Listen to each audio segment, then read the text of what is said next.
por acompañarnos. Son las 21 horas y es momento de presentar el programa En la Polémica, edición especial. Esta vez tendremos la presencia del presidente de la República, Rafael Correa Delgado. Dialogaremos sobre temas fundamentales del momento del país y, por cierto, del mundo. Por ejemplo, vamos a tratar sobre las elecciones cumplidas ayer en Venezuela, la relación con la prensa aquí en Ecuador, el caso Dusac Kofiek y el fallo que hay alrededor del tema Oxy, entre otros asuntos. Andrés, amigos televidentes, también por los 192 años de la independencia de Guayaquil, hablaremos con el primer mandatario sobre las obras que se ejecutan en el puerto principal y donde el gobierno nacional también ha puesto su aporte. A esta hora, el presidente de la República llega a las instalaciones de Canal 1 aquí en la ciudad de Guayaquil. Recordemos que el primer mandatario se encuentra en la ciudad, puerto principal, para participar y asistir a algunos actos oficiales en torno a la celebración de la independencia de la ciudad de Guayaquil. Mañana muy temprano tendrá un conversatorio con la Asociación Ecuatoriana de Radiodifusión que será retransmitido por todas las radios. Además estará presente en la entrega floral en la columna de los próceres. Estará aquí presente por las festividades y también la parada militar a las 10. Bien, entonces una vez que ha llegado el señor presidente, estamos listos para presentar este programa. Señor presidente, buenas noches. Buenas noches. Gracias.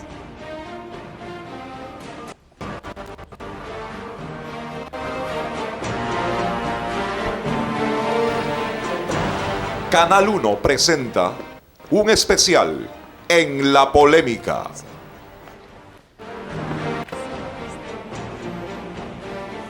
Entrevista con el presidente.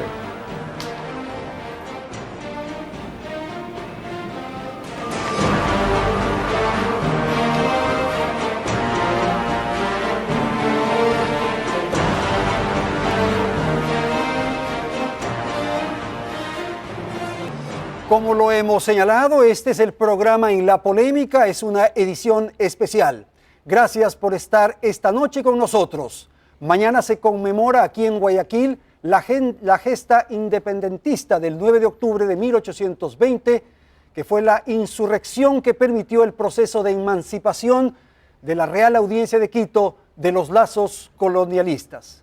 Hoy estamos en esta ciudad para presentar una entrevista con el presidente de la República, Rafael Correa, y revisar los múltiples acontecimientos que se producen en la nación.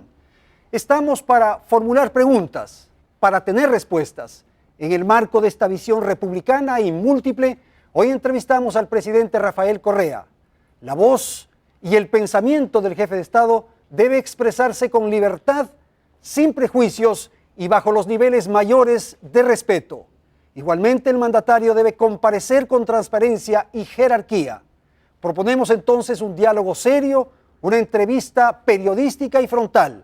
Hacemos estas puntualizaciones en vista a que la relación entre gobierno y medios de comunicación ha sido agitada y tensa. Se requiere asistir a esta hora del Ecuador a una conversación con el primer mandatario que trascienda y vaya más allá de la disputa circunstancial, pensando siempre en los anhelos sustanciales del pueblo ecuatoriano. Gracias a nuestros amigos que nos siguen a través de la televisión. Gracias a las amigas que están ahora mismo en sus casas atendiendo este diálogo. Y gracias, señor presidente. Bienvenido. Gracias, Andrés. Gracias a Canal 1. Buenas noches, Guayaquil. Buenas noches, Ecuador. Empezamos bien porque el programa se llama La Polémica. Yo no soy polémico. No, pero vamos a generar polémica, señor presidente. Ah, qué bueno. Es que eso vende, ¿no? Eso vende, eleva el rating. En todo caso, de lo que se trata es de conversar. Usted ha mencionado la tensa relación del gobierno con los medios, con algunos medios, ¿eh? Acabamos de llevar a Perú 40 radiodifusores, periodistas de canales regionales y las relaciones son extraordinarias. Qué bueno. Vamos a ver cómo nos llevamos ahora, señor presidente. Las elecciones en Venezuela. ¿Cómo analizar, cómo comentar, cómo reflexionar este hecho sin duda histórico de ello? Usted ve la razón por la que tenemos relaciones tensas con algunos medios, porque mienten y no paran de mentir, y porque hacen política, no información, cuando su rol es de informar, la comunicación social, no hacer política, no son partidos políticos. Y recuerde, prohibido olvidar pueblo ecuatoriano, ¿se acuerdan las encuestas que iba ganando Capriles, que empate técnico? Nunca fue eso verdad. Nosotros siempre hemos manejado encuestas que daban un triunfo claro, pero amplio, a Hugo Chávez, pero eso es lo que presentaba cierta prensa nacional e internacional para crear incertidumbre. Y están gracias a Dios los resultados, ¿no? Un triunfo contundente de la revolución ¿Por bolivariana. qué se da ese triunfo contundente? Bueno, porque todo lo que dicen los medios de Venezuela, muchos medios acá son mentiras, pues que el dictador, que autoritario Chávez, calco y copia de lo que dicen aquí, cuando en la realidad se vive una democracia plena, por fin se atiende a los pobres, políticas sociales, soberanía, dignidad, y eso los pueblos lo saben. Entonces ahí se ha expresado realmente lo que está sucediendo en Venezuela, el apoyo inmenso que tiene este proceso por el pueblo venezolano. Estar 16 años en el poder y poder extender eso a 20, ¿es democracia? Bueno, pregúntale al presidente de Islandia, que acaba de cumplir 20 años en el poder y acaba de ser reelecto. Con elecciones. Sí, y no sé por qué ahí no hay democracia. En cambio, cuando acá una y otra vez gana un presidente como Chávez las elecciones, como le cae mal a ciertos grupos de poder, entonces sí es dictadura. Ahora, pero la democracia es la alternabilidad también. Es deseable, no es esencial. Pero no acaban de decir con el asunto de las firmas que había que calificar a todo el mundo para que haya la mayor cantidad de opciones.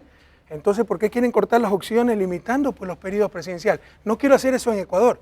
Lo que digo es la doble moral y que hay que respetar las instituciones de cada país. En Brasil, Lula se puede presentar después de Dilma de nuevo, porque tiene una reelección inmediata y de ahí elecciones y reelecciones indefinidas, siempre que se haga una sola de forma inmediata. Alan García se puede presentar de nuevo en Perú, pero ahí hay democracia. Pero como Chávez le cae mal, ahí sí hay dictadura, así gane una y otra vez ampliamente las elecciones. ¿Pero usted es partidario de que en el caso ecuatoriano sea reformado ese No, esquema? yo prefiero, aquí ha habido mucha coherencia en todo el diseño en ese sentido, porque acuérdese que antes de la nueva constitución, concejales, alcaldes, prefectos, en ese tiempo consejeros, asambleístas, se podían reelegir indefinidamente, pero el presidente no podía reelegirse. ¿Qué sentido tenía eso? ¿Sabe cuál era el sentido? Que todos esperaban poder captar algún rato el poder y tener acceso a la torta, pero se le hacía un grave daño al país. Ahora hay mucha más coherencia, todos tenemos derecho a una reelección, pero esto de reelecciones indefinidas ya no existe y en buena hora. Es deseable la alternabilidad, no es indispensable. En el caso ecuatoriano, presidente, si usted es reelecto en los próximos comicios, ¿usted no va a cambiar esa disposición que está en la Constitución? Así la cambia el pueblo ecuatoriano, yo me voy a mi casa después de 4 años y me lanzo a reelección. ¿Por qué si se lanza? Porque todavía no está decidido, eso lo decide Alianza País, no lo decido yo. Pero usted anímicamente se encuentra dispuesto para eso. Hemos dicho claramente, aunque no crea esto cuesta esfuerzo, pero hemos dicho claramente que tenemos una responsabilidad y es llevar a la victoria, que continúe este proceso legendario que se llama Revolución Ciudadana. Si soy el que más opciones de llevar esa victoria, la persona que más opciones puede dar, pues ahí tengo que estar. Pero usted lo tiene decidido. No, eso lo decidirá Alianza País. Bueno, pero usted personalmente, si es que Alianza País y el país me requiere. La presidencia, por ejemplo.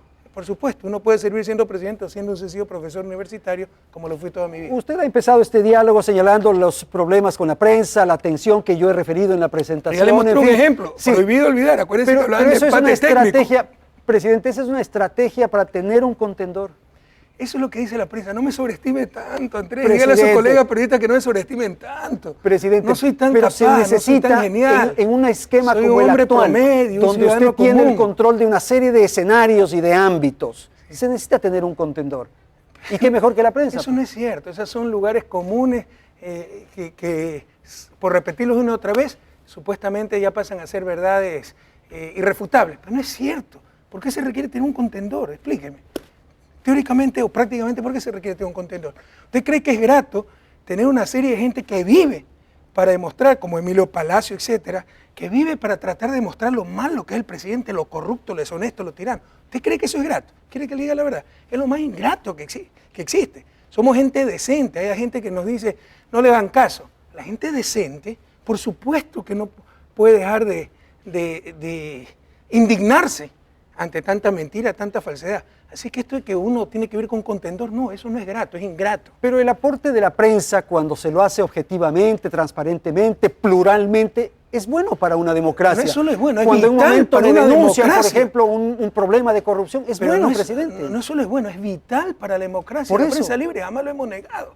Pero igualmente, proporcionalmente a lo que la prensa buena es vital para la democracia, es nefasta, mortal para esa misma democracia, la prensa mala, en la misma proporción. Entonces la prensa mala puede destruir la democracia, porque quieren juzgar, como le están haciendo con los supuestos escándalos, ellos quieren ser los jueces, quieren legislar, quieren gobernar, y eso no es legítimo, eso es un estado de opinión, y para tener democracia necesita un estado de derecho. Por ejemplo, el hecho de que usted haya prohibido a sus funcionarios de ir a los medios privados, ¿Eso es democrático, No, presidente? a los medios mercantilistas y politizados.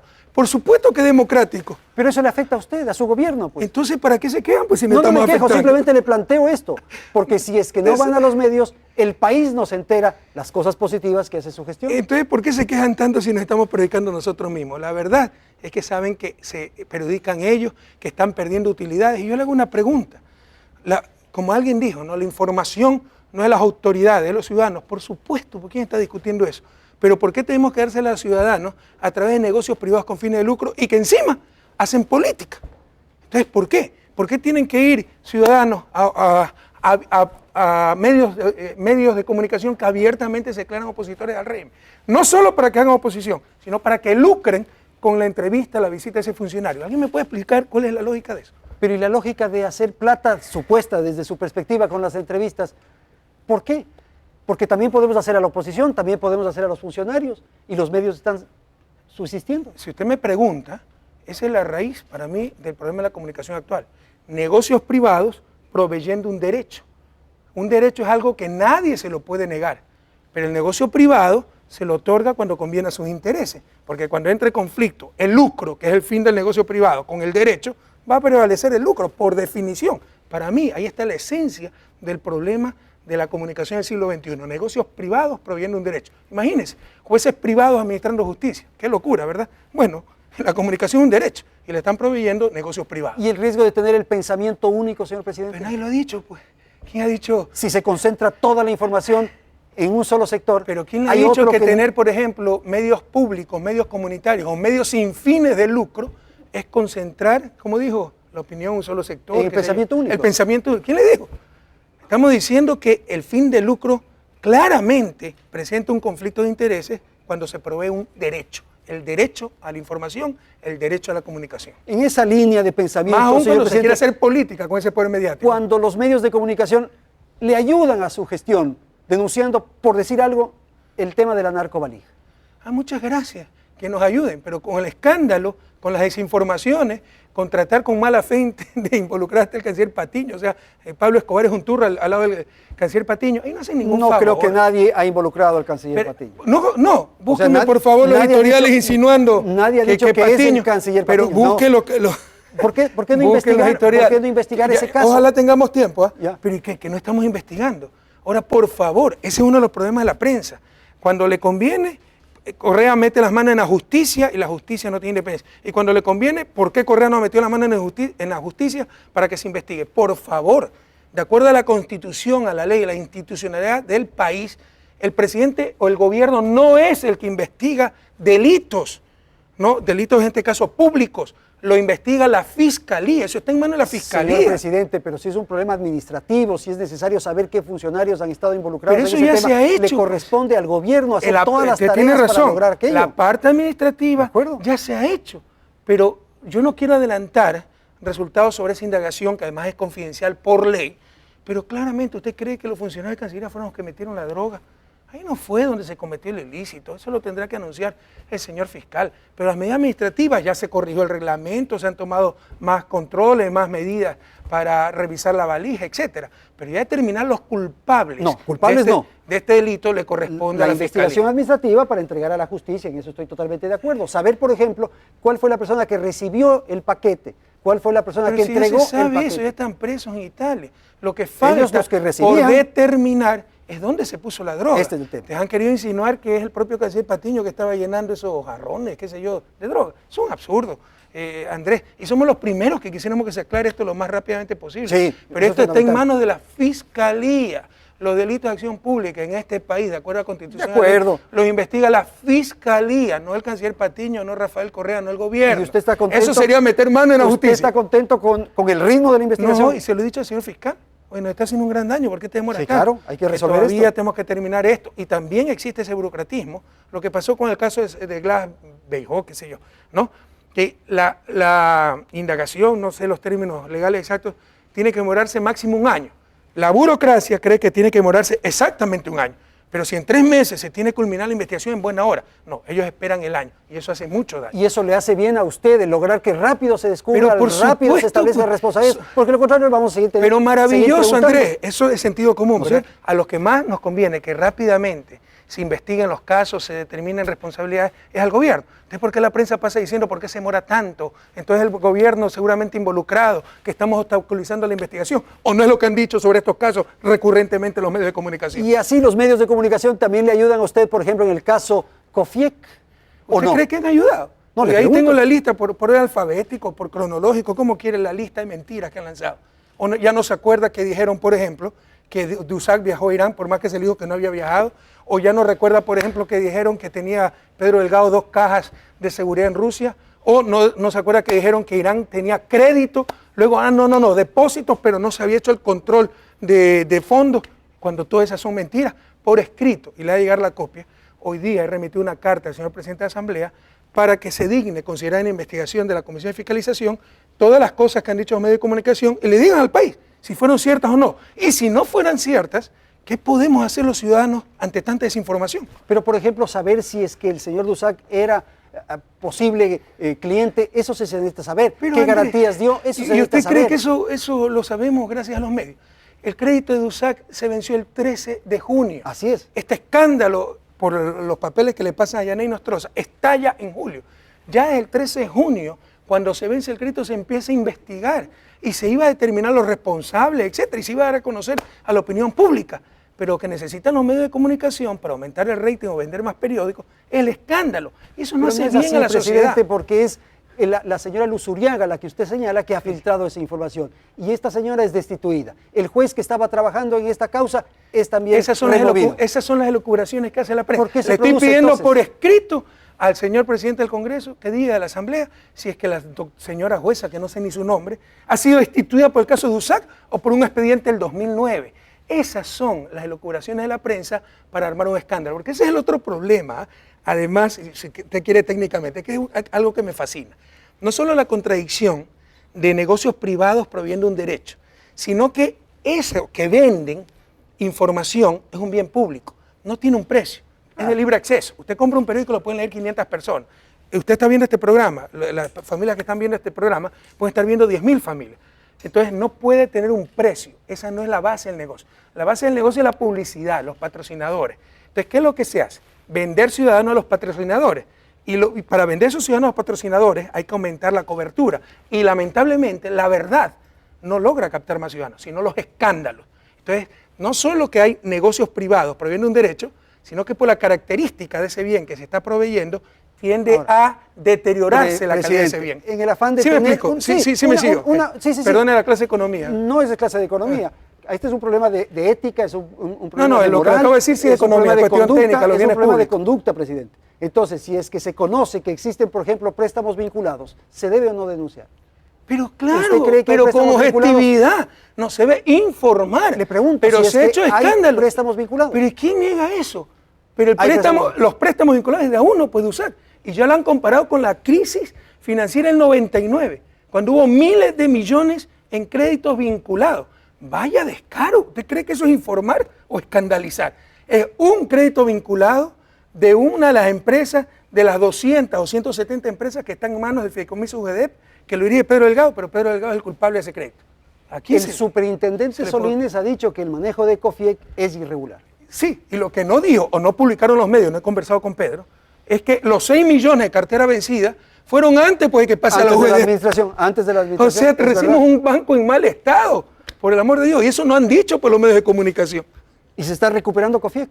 Bueno, la cartera castigada, más que vencida, es difícil de recuperar, pero vamos a hacer lo posible. Pero, por ejemplo, el patrimonio de Cofiec ha mejorado y sustancialmente bajo la administración del UGEDEP, pero eso no han dicho los medios de comunicación. Presidente, ¿bajo qué argumento se propone la nulidad del fallo, del laudo en el caso Oxy? Muchos argumentos. Para empezar, que en el contrato de petrolero con Oxy se decía claramente que la caducidad no estaba sometida a arbitraje y la sometieron a arbitraje. Además de eso, no están negando que Oxy cometió una infracción. Están, lo que se dijo con anticipación, ¿no? En su debida oportunidad, están juzgando la ley cuando están diciendo, sí, Oxy cometió esta infracción, pero la pena es desproporcionada para la infracción. Pero la conocía pues el inversionista. Ellos sabían lo que se Imagínense metían, usted, claro. que en Estados Unidos vaya, quebrante Sí, una sí. ley, exceso de velocidad, le pongan una tremenda multa y vaya pues a la Comisión de Derechos Humanos, a la ONU, a decir, no, es muy dura la multa con respecto a la infracción y la ONU, cualquier instancia internacional diga, no, Estados Unidos tiene que cambiar su ley. Inaceptable, inaceptable, y eso es lo que está haciendo el tribunal. Pero inicialmente recuerdo una declaración de la canciller en ese momento, el 22 de junio, me parece que el del 2008, una cosa así, no estoy seguro en la fecha. Ella dijo que se iba a respetar el laudo del CIADI y este esquema que se ¿Quién dijo enseñó. eso? ¿La canciller? La posición del país, por favor demuéstreme eso, si no fue un desliz de la canciller, ¿qué canciller era? María Fernanda. Ya, porque la posición del país siempre ha sido negar la competencia que tiene No tenía el ninguna tribunal. competencia. No tenía competencia. ¿Y por qué nos sometimos entonces a ese tribunal? Bueno, ellos no nombraron el árbitro. Y nosotros seguimos. también nombramos un Sí, árbitro. pero era peor no defenderse.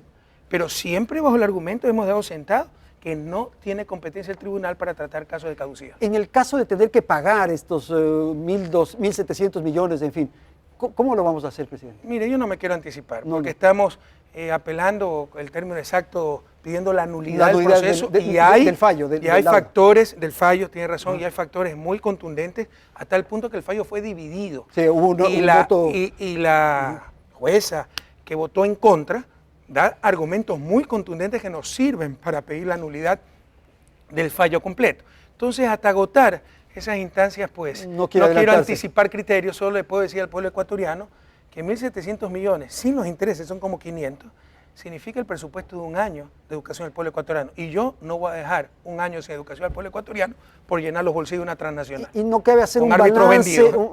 un balance de lo que hemos explotado durante estos años del bloque 15 frente a esto. Es una buena pregunta. Realmente, ¿Nos resulta bien o no? realmente el país ha recibido muchísimo, pero ese no es el punto. Ok. El punto está en que en el contrato y en la ley se establecía claramente la sanción de caducidad por la infracción que cometió Oxy. Y decía el contrato que eso no se somete a arbitraje. Entonces, primero incumplieron la ley. No han negado que han incumplido la ley. Están diciendo es muy drástica la sanción. Y van a un tribunal de arbitraje cuando no estaba la caducidad sometida a ese arbitraje. Bien, presidente, vamos a hacer aquí una pausa, tenemos que ir a la publicidad. Estamos conversando con el presidente de la República, Rafael Correa, esta primera parte del programa para hablar de los temas que ustedes acaban de escuchar. Y ahora, tras la publicidad, vamos a tener el tema de la ciudad, como se está justamente planteando y señalando. Estamos en las fiestas de Guayaquil y Verónica Landeta estará en un instante para continuar aquí con el presidente de la República. Verónica.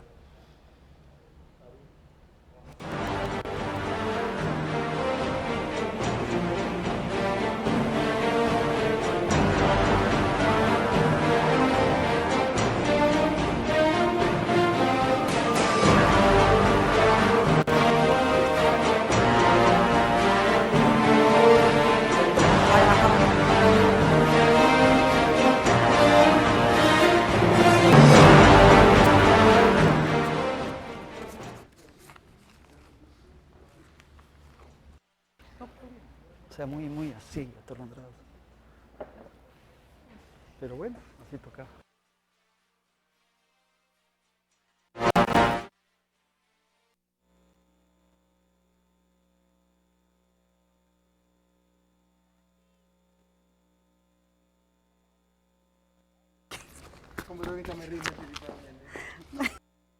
Ahora de Guayaquil, presidente. Así que...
¿De Oxy faltó algo? ¿Ah?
Continuamos con esta entrevista con el señor presidente de la República, Rafael Correa, en Canal 1, que está siendo retransmitido por Sonorama, por Radio Sonorama a nivel nacional.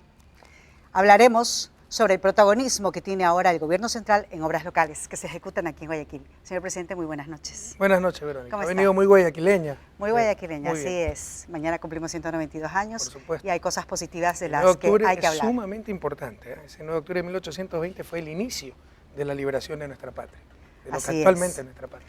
En la sesión solemne del mes de julio pasado, usted criticó el modelo de éxito que ha marcado Guayaquil a través de su administración municipal, pero en el buen sentido de la palabra, porque usted lo Sí, destacó. pero yo tengo que hacer una corrección, Ajá, a ver, me gusta ser muy dígame. objetivo. Yo no he dicho de esta administración. Esto Claro, es histórico. es histórico. Por supuesto, esta administración es la que ha hablado de un modelo exitoso y eso ha sido una barbaridad, ¿no? Claro. Bueno, decía yo en el buen sentido de la palabra porque usted decía que hacía falta proyectos y obras complementarias. Pero no solo eso, pues Guayaquil es una ciudad, tal vez la ciudad más inequitativa del país. 3/5 partes son invasiones, ausencia de servicios básicos, caos urbano. ¿Cómo se puede decir miseria extendida? ¿Cómo se puede hablar de modelo exitoso? Yo no estoy echando la culpa a esta administración. Tal vez también es parte de la culpa. Sí, es o parte tal de vez todo. está contrarrestando Es los una herencia, problemas. es una herencia y son dejada. tan grandes los problemas acumulados. Pero no se puede decir que el modelo ha sido exitoso. Una herencia dejada. Déjame terminar. Uno de ellos justamente es el tema de las invasiones. Con acierto, en su administración se ha creado la Comisión Interinstitucional que tiene por objetivo frenar los nuevos asentamientos en estos terrenos baldíos. Y obviamente con esto se plantea esta mega obra de la que quiero hablar para dotar de servicios básicos a zonas como Monte Sinaí, Voluntad de Dios y otras en aproximadamente 9.232 hectáreas. ¿Cómo marcha esta obra? Y le pregunto esto porque habitantes de Sergio Toral 2 están a la espera de que llegue el asfalto de 2.5 kilómetros que se realiza en estos días hacia Ciudad Victoria. Mire, la estrategia es muy clara. Por supuesto es multidimensional, porque no se trata solo de controles, no se trata solo de vivienda, se trata de intervención social, espacios para esparcimiento, alternativas para Es una los obra jóvenes. integral. Es integral. Sin embargo, invasiones consolidadas, esas que tienen 8 o 10 años de edificios, ya no queda otro camino que legalizar esos terrenos y dotarlos de servicios básicos. Pero el municipio dice, como son ilegales, entonces no les doto de servicios básicos. Pero eso es irreversible. Invasiones no consolidadas, que tienen 1 año, 2 años, 3 años, todavía son casas precarias, etcétera, es mucho más eficiente socialmente hablando y mejor para esa gente reubicarlo. Caso Monte Sinaí. Hemos demostrado a los habitantes de Monte Sinaí que se encuentran dispersos unas 400 hectáreas, que en Ciudad Victoria, en bloques multifamiliares, nos sale más barato darles el apartamento con una pequeña contribución de ellos, aceras, bordillos, servicios eléctrico público, servicios básicos, agua potable, etcétera, UPC, colegios, nos sale más barato que dotar de servicios a 400 hectáreas sin las viviendas. Nos sale casi a la mitad, 70 millones. ¿Cuánto hablamos? Ciudad Victoria, mientras que dotar con esas viviendas precarias, Ciudad Victoria con los 9 departamentos, con esas viviendas precarias a 400 hectáreas de servicio nos costaba el doble, 140 millones. Y nuevas invasiones, desde diciembre del 2010 en que yo hice ese anuncio, Claro, con la serán militarización y desalojadas. todo. Con el dolor del alma, acúsenos de que no estamos con los pobres, lo que ustedes quieran. Si esa fuera la solución, Ecuador sería Suiza, porque cuánta invasión, cuánto tráfico de tierra hemos tenido. Y las mayores víctimas han sido los más ¿Se ha pobres. determinado cuántas personas, cuántas familias viven allí? ¿Cuántas irían a Ciudad Victoria? Sí, en ¿Cuántas Ciudad serían Victoria reubicadas en parece otros lados? hablo un poco de memoria, pero me parece que son unas 8.000 familias. Todas irían allá. de la parte de Monte Sinaí. Sí. ¿No? Se van a hacer proyectos de esto en otros sectores también. ¿Se contempla todavía hacer el hospital y todo el resto Bueno, de hay la un obra que hospital cuando en Monte recorrimos Sinaí, hace unos meses ahí, sí. cuando vimos Otro los por la planos? Juan Tancamarengo, lastimosamente no se dio un acuerdo con la Universidad Estatal, me parece una falta de visión terrible. Universidad Estatal tiene el hospital universitario que su tamaño es para 400 camas, tiene habilitadas 120, cobran por la consulta y lo que quieren es practicar. ¿Qué mejor práctica que la consulta sea gratuita, el acceso al hospital sea gratuito? Eso se lograría si estuviera en manos del Ministerio de Salud y ellos pudieran utilizarlo de hospital docente. No, ellos quieren manejar el hospital. Bueno, la historia nos juzgará. Y otro hospital se realizará al sur, cerca de Autoridad Portuaria. Bueno, está decidido, ¿no? Usted le ha declarado la guerra a las invasiones Sí. y ese es un tema que le va a seguir mientras usted esté en la administración del gobierno central, sobre todo para mejorar las condiciones de vida. Otro tema bandera del gobierno es la reubicación de quienes viven en la ribera del Estero Salado. Algunas familias ya han sido reubicadas en el programa Sociovivienda, pero ¿cuánto más falta para no ver ninguna de estas casas que en el invierno ceden, caen y obviamente generan una gran tragedia para Eso es todos? durísimo. Hay que reubicar cerca de 5.000 familias. Hasta final del año vamos a reubicar unas 1.000. O sea, ya es una realidad. Ya Sí, está en están marcha. en Sociovivienda Esperamos un algunas. par de años haber reubicado 5.000. Están haciéndose los proyectos, por ejemplo, Sociovivienda, pero también Ciudad Victoria, podrían ir algunos. ¿Cuántos Y, millones se está invirtiendo en esto? Si ahí me la puso difícil, si me averiguan para darle el dato a Verónica y a los televidentes, pero la idea es no solo darle seguridad a esa gente, no solo darle adecuados niveles de vida, sino liberar las riberas del Salado y como un componente de la recuperación del Salado. No el único, pero si siguen casas precarias, además del peligro para la gente, botando sus desechos, etcétera, en el estero, va a seguir contaminado. Eso es parte de la recuperación del estero, que a su vez es parte del programa Guayaquil Ecológico, convertir a Guayaquil en una ciudad verde, ecológica. Ahí sí un verdadero modelo exitoso de desarrollo. Claro, en todo caso, liberando las riberas, reubicando esas familias, 5.000 familias, se puede reforestar con manglar. Además de eso, hay que limpiar el estero. Ya hay que oxigenar hasta también. diciembre tenemos 6 superoxigenadores, pero no en todos lados se puede oxigenar. Por ejemplo, en Puerto Lisa hay parte del estero que está aislado de la marea. Ya es un estanque de agua putrefacta. Entonces hay que ver si se abre de nuevo canales Es una zona para muerta. que tengan influencia la marea y se oxigene esa agua, dragar, etcétera. Estamos completando los estudios. Y el tercer componente muy importante es que las industrias, centenas de industrias, dejen de botar sus aguas industriales al estero salado. También ya se está controlando aquello. Y el municipio está haciendo su parte. Claro, en conjunto con la administración municipal. Sí. Le están dando forma a estas obras. Sí, porque cuidado, también parte Obras no del solamente estero de vista, sino también de fondo, ¿no? Se declaró área protegida, entonces interviene directamente ambiente. Pero en otros sectores tienen que intervenir el municipio, pues lo está haciendo. Hacer Guayaquil una ciudad verde. Es que Con este imagínense, proyecto Belén, ecológico de Guayaquil que me parece el Estero maravilloso, Salado que es el Parque mar. Los Amanes. ¿Cuántas ciudades quisieran tener mar en pleno centro? Y lo que hicimos fue contaminarlo, dejar que se urbanice, entre comillas urbanice, porque todo fue caótico y todo se contaminó, ahora apesta, etc. Eso es un crimen. Entonces, tenemos que hacer lo necesario y lo vamos a hacer para recuperar ese estero y que sea una fuente de vida, una fuente de alegría, una fuente de esparcimiento, alternativas para familias, pasear en bote, etcétera, y no lo que es ahora, una fuente de contaminación. Claro, vamos transformando una ciudad de cemento en una ciudad más amigable, que obviamente Guayaquil es un problema para toda la ciudad de Ecuador, pero el más grave problema está aquí en Guayaquil, es decir, la menor cantidad de espacios verdes por habitante. Por eso el proyecto Guayaquil Ecológico tiene 3 componentes: recuperación del estero salado y hacer parques lineales, manglares, etcétera, después de reubicar la familia. Santay, ya se empiezan a construir los puentes, probablemente este mes o el próximo, y estarán listos a final del 2013. estos puentes van a unir Guayaquil con Guayaquil Santay y con Durán con Santay. Santay, pero Santay son 2.000 hectáreas de un área de avistamiento de aves, de flora, etcétera. Entonces imagínense a 800 metros, el puente de Guayaquil va a tener 800 metros, que los guayaquileños puedan llegar a esa maravilla natural. pero se va a conservar la riqueza natural de Santay. Pero por supuesto, solo haber senderos, ciclovías, va a ser eso muy cuidado, pero que la gente disfrute de esos espacios verdes. Y el tercer componente es el Parque Samanes, que es el parque más grande que se está construyendo en estos momentos en el mundo. Hemos hablado de las invasiones, hemos hablado del tema de las viviendas, hemos hablado de la reforestación, de darle una diferente cara a Guayaquil. Otra presencia fuerte que tiene el gobierno central en el puerto principal y en el resto del país, sin duda alguna, es la inversión en salud. 1.700 millones de dólares. Se ha cambiado la infraestructura, se ha acondicionado áreas de muchos hospitales. Yo mismo he ido al hospital acá del Niño, muy lindo, por cierto. Pero ¿qué pasa con el hospital público más grande de la ciudad? El Hospital de Guayaquil. Usted mismo reconoció que es el peor del país y por experiencia propia he visto que en muchos meses se han cambiado más de un director, hay falencias, no se corrigen, ¿qué sucede? Qué bueno que reconozca que es el peor del país. Porque Usted me está, reconoció que era el peor del país. Y lo país. ratifico, y me está sacando el caso extremo.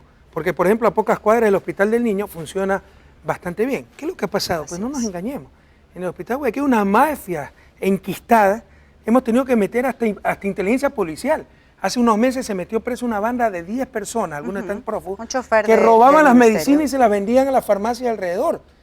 ¿Y qué hizo el sindicato? Defendió a esos presos, diciendo que el debido proceso, que el derecho al trabajo, etc. Entonces no es nada fácil. Algunas veces me dan ganas de clausurar ese hospital y hacer uno nuevo al lado, porque créanme que va a ser menos difícil. Sin embargo, seguimos luchando.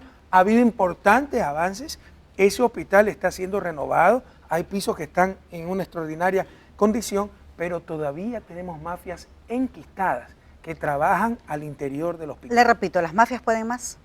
No, pero pueden más que la intención de un pero gobierno, de la intención de la persona que está ahí en la dirección de poder cambiar las cosas. Que van a reintegrar a todos los trabajadores, así sean corruptos, deshonestos. Cuidado, no estoy diciendo que todos, pero algunos salieron por eso.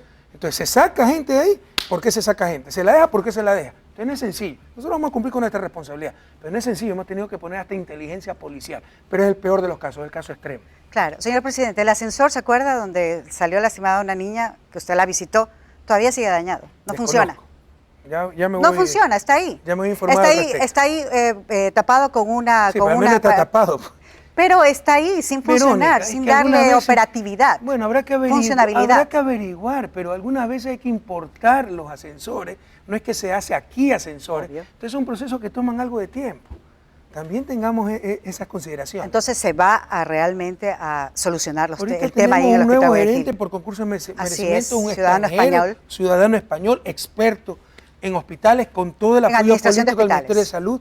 Mire que tengo que hablar de apoyo político, ni siquiera técnico, porque se necesita apoyo político. Uno se va hasta la vida combatiendo las mafias, y algunas en nombre de los sindicatos, de los trabajadores, de la ultraizquierda, con el aplauso de cierta partidocracia, ¿no? ¿Usted cree que con la apertura de las 15.000 plazas para profesionales de la salud se va a mejorar esto, el tema de las citas, que las difieren por meses? Por supuesto. A ver, pero es que esa es otra cosa. Usted vaya a Europa y pide una cita con un especialista. ¿A Estados Unidos? No he ido todavía a Europa. Bueno, yo sí he vivido en Europa y citas. Estados Unidos. Se demora 3, 4 meses. Sí, debe ser. Aquí se demora 4 días, sale en el periódico. Entonces también exigimos demasiado, cuidado. La cita con un especialista, precisamente por eso el nombre especialista. ¿En 4 o 5 meses? Porque no es que todo médico puede tener esas habilidades, entonces demora algún tiempo. Pero, y además en el país faltan especialistas. Por eso y además hay ciertos especialistas, o sea, que como ganan 10.000, 12.000 dólares en el sector privado, jamás van a ir al sector público. Por eso creo que en estos momentos, incluso Karina está, nuestra ministra de Salud, no recuerdo qué país, Cuba, España, etcétera, buscando especialistas. Porque si no encontramos especialistas que no hay nacionales, especialistas aquí. Traeremos al extranjero. Primero es déficit especialista. Segundo es especialista muy cómodo. O sea, si usted lo quiere mandar a trabajar de Guayaquil a Milagro, ya no quiere. Así se les paga. Pero hay un bono. muchos ecuatorianos especialistas en España, por ejemplo, que podrían venir acá. Por supuesto, y qué bueno que haya recordado. ¿Y por qué se tuvieron que ir a España? ¿Se acuerda? Por el abandono del Estado. Por supuesto, y hay gente que quiere que vuelvan esos tiempos. Y la torpeza de exportar cerebros y los millones de dólares con que subsidiamos a los países más ricos. Porque usted sabe cuánto le cuesta al país formar un médico, $50.000. Cada médico, eso nos cuesta. Y exportábamos médicos. Claro. Ahora se está revirtiendo, las mismas notas periodísticas dicen, se está revirtiendo ese flujo de cerebro, y lo que estamos sacando es profesionales españoles para que vengan al país. Y por supuesto, ciudadanos ecuatorianos los ecuatorianos que están viviendo acá. allá, que regresen a su país. Y así está la inversión en el país, Pero tenemos una política muy agresiva de traer especialistas de salud de cualquier parte del mundo, porque, le insisto, hay déficit especialistas, pero además muchos especialistas, si usted viviendo en Guayaquil los quiere mandar a trabajar a Milagro, no quiere. ¿En qué tiempo podría yo ir al IES y pedir la cita con un especialista y que me la den en 2 meses? ¿Sería mucho pedir? Bueno, pero creo que sí se están dando en ese tiempo, ¿sí, Verónica? No, 4 o 5 meses hay en algunos casos, la gran mayoría. No nos pida solucionar 200 años de problemas en 5 años y medio. Bueno, entonces, le mediremos el tiempo. Pero estamos yendo y bastante rápido. Señor presidente, estamos avanzando y bastante unas rápido. Preguntas súper cortas que me han enviado ciudadanos a través de las redes y que se las voy a plantear tal cual me lo han hecho llegar. Muchos consideran que se debería rescatar los estadios símbolos como el Yayo Uraga, el Ramón Unamuno, dentro del proyecto que ha planteado el gobierno central en este sector sur de Guayaquil. ¿Qué dice al respecto? Bueno, eso se tendrá que estudiar, ya son cuestiones urbanísticas. Por ejemplo, el Yayo Uraga se tendrá que analizar, pero lo que no puede ser es cerrado y con esos muros facing. Lo mismo el Unamuno. Pero también se van a hacer instalaciones para la Federación Deportiva del Guayas en Samana. Y esperamos también poder recuperar un terreno que es el sur de Guayaquil, que se le prestó Lazo Guayas lo ha arrendado a precio de gallina enferma a una de contenedores cuando deberían haber canchas deportivas. Mientras más canchas deportivas en Guayaquil haya, mejor. Lo va a considerar en todo caso. No, el Che, yo creo que ya se está analizando todo eso técnicamente. ¿Por qué el monumento del Che y por qué no el de León Férez Cordero? Sí, sé quién puso el monumento del Che. El Y el mismo monumento de Férez Cordero en buena hora. Yo creo que los partidarios de Férez Cordero tienen todo el derecho. Fue un expresidente, indiscutiblemente fue un líder, pero sin afectar por la parte patrimonial. Hay que respetar pues, los espacios patrimoniales. Usted sabe, Las Peñas es un barrio republicano con un monumento que no tiene nada que ver con el entorno. Entonces, tengamos un poquito de sentido común. Pero ahí está el Nadie monumento está del Che. diciendo, ¿y de qué porte es el monumento del Che? En comparación al busto de Férez Cordero o lo que soberbio, con prepotencia, pero ahí no dice nada, rompiendo la ley, desobedeciendo orden judicial, puso el alcalde esa como pirámide horrorosa que está ahí, ¿no? Entonces tengamos un poco, Le traslado la pregunta tengamos nada un poco de más. sentido común. O sea, nadie está diciendo que no merece un monumento León Férez Cordero. Yo fui un crítico abierto de León Férez Cordero, pero fue un expresidente, un líder, exalcalde. Pero por favor, o sea, no seamos soberbios, que no sea una zona patrimonial. Hay un grupo de ciudadanos en Pozorja que están apoyando que esta se separe de Guayaquil. ¿Qué dice usted? ¿Podría apoyar en ese sentido? Yo en Quizás principio ese creo que planteamiento. mayor dispersión de la división política administrativa del Ecuador no conviene. Yo tuve que crear 2 nuevas provincias porque eran procesos irreversibles. Eso iba a generar incluso embrotes de violencia si no se aprobaba. Pero sí le plantearon ese tema a usted. ¿Cuál? El tema de Pozorja. No, no me lo han planteado. No lo han planteado. No me lo han planteado todavía. ¿Usted apoyaría eso? Si es que le llegan a plantear. O sea, yo creo que estamos bien ya con la división política administrativa que tenemos. Suficiente, ¿no? Sin embargo, hay que ver cómo se dan los procesos, también hay que respetar la voluntad de las diferentes comunidades, ¿no? Claro, Siempre y cuando estén enmarcadas en la Constitución, las leyes, eso le la iba a ética, decir, la los reorganización principios, territorial sentido común, y todo lo demás. etcétera, ¿no? Claro, ¿Y porque a dónde Pozorja, quisieran pertenecer? ¿Quisieran ser un cantón? no sé, es algo que realmente se está Pero tiene que especificarme un planteando. poquito más para poder se está dar una mejor planteando en opinión. Pozorja, es algo que están planteando en Pozorja. ¿Cree usted que va a tener ahí su sabatina en estos Sí, días? este sábado. Entonces creo que ahí le van a plantear ese tema. Bueno, veremos cómo lo plantean. Recuerde que Pozorja es parroquia rural de Guayaquil, ¿no? Hay que ver si ha sido debidamente atendida. Y hay que ver cuál es la alternativa que presenta Pozorja. Pero en principio le digo, yo estoy en contra de mayores cambios en la división política administrativa del país. Bueno, entonces vamos a ver qué pasa. Otro tema, el de la educación. Hemos visto con mucho agrado este tema de los campamentos educativos. Sabemos que aquí en Guayaquil se han instalado 8 de estos campamentos. ¿Cuánto más se instalarán en algunos sectores que, como usted mismo dice, son de difícil acceso, son invasiones? Precisamente ese es el dilema, hemos tenido que ser muy creativos, ¿no? En zonas de invasión, terrenos ilegales. Si usted construyó una escuela, era glosado por Contraloría. No es que era terrenos ilegales. ¿Cómo atender a esos niños? Entonces nos ocurrió la idea de los campamentos, ha sido un éxito completo. Vamos a aumentar muchísimo esa clase de aulas en tráiler, que además son mejores que la aula que hacía la DINCE. Bueno, cualquier cosa es mejor que las aulas que hacía la DINCE. Son creativos, Entonces, llaman la atención, sobre todo para el estudiante. Estamos haciendo muchos de esos campamentos para intervenir inmediatamente en las zonas con deficiencia de infraestructura, hasta poder llevar la infraestructura definitiva o resolver problemas como legalización de terrenos, etcétera, y poder construir adecuadas unidades educativas. ¿Eso solamente se lo está haciendo aquí en Guayaquil o también en otros sectores Creo del que solo país? tenemos por lo pronto en Guayaquil, pero no 8. estoy seguro. Sí. Se va Pero es a un modelo ampliar, que se ¿no? va a generalizar, sí. Vamos a intervenir directamente donde no tengamos todavía capacidad para construir las grandes unidades del milenio, etcétera, o donde haya problemas de legalización de tierra y tengamos que dar el servicio educativo a los jóvenes. Pero en todo caso, este es el otro cambio, el otro sentido que se le está dando a la educación, junto con las escuelas del milenio, estos campamentos educativos. Le digo esto porque, por ejemplo, en los Estados Unidos sé que a los chicos ahora les están dando estas tabletas para que vayan e inicien su periodo escolar. Sería muy bueno que los estudiantes aquí también tengan ese acceso. Qué bueno, porque vamos a empezar con el plan piloto de tablet. ¿También? Probablemente a finales de este año. Ah, qué bueno, y qué ya bueno que nos dé empezamos esa con el plan noticia. piloto de computadoras. Entonces vamos a empezar, ya tenemos el plan piloto de computadoras y vamos a empezar con el plan piloto de tablets con niños que inician la escuela, con gente que está en el bachillerato para ver dónde tiene mayor impacto y dónde es más conveniente. Hay debate en esto, que si a muy temprana edad los niños ya tienen este tablet, no desarrollan otras capacidades. Entonces vamos a sacar nuestras propias conclusiones con planes pilotos, y eso sí ya se va a hacer. Pero le decía, mire, Ecuador tiene cerca de 18.000 escuelas públicas, infraestructura, ¿no? Unidad educativa. Entonces hemos logrado reparar 5.000, eso es 1.000 por año. Sin embargo, la otra vez escuchaba a la presidenta de la UNE que solo han reparado 1.000 por año. ¿Cuándo se han reparado? 1.000 escuelas por año, pero nos faltan 13.000.